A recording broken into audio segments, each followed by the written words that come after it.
Cornbread. Cornbread is a quick bread made with cornmeal and is associated with Southern cuisine, but its origins are actually Native American. This recipe is hot water cornbread because it uses boiling water to prepare the cornmeal and is probably my most preferred method of eating cornbread.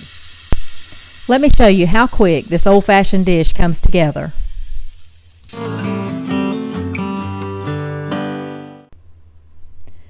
To a mixing bowl, I add 1 cup of cornmeal mix. Now I'm using Martha White brand cornmeal mix.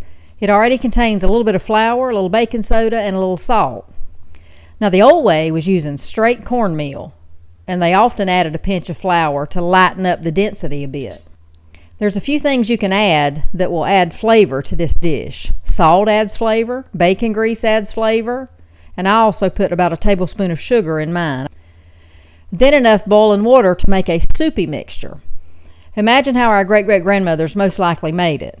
They'd have to build a fire, wait for it to get hot, get the skillet hot. Oh, don't forget, you got to put water on to boil first. Then go get your cornmeal from the bottom of an old barrel. Oh, we have it so easy these days. This dish was also popular during the Depression era because it was so cheap to make.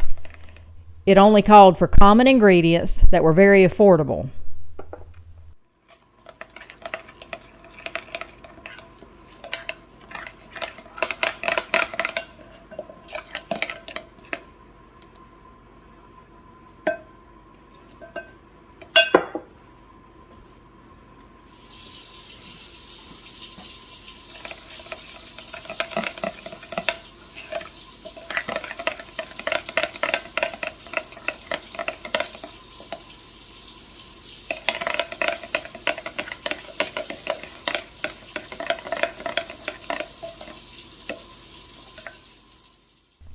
Now I grab my cast iron wedge pan. I place it on the eye of the stove and turn it on high. I put about 1 tablespoon or less of a neutral oil in each wedge and let that come up to a smoke point. Then I'm going to add my batter to the wedges, and if you listen close, you'll hear it sizzle or fry as it hits that hot oil.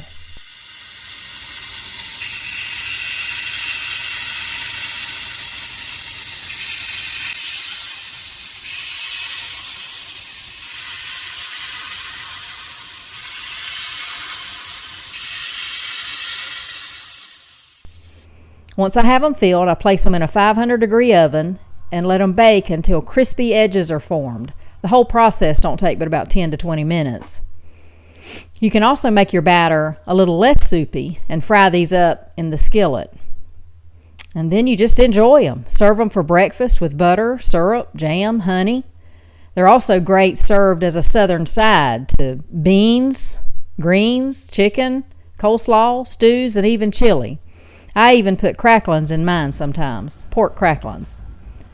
Try this recipe, and while you're nibbling these little crispy wedges and enjoying how quick they were to make, reflect on how long it once took to make them and how simple they are to make today.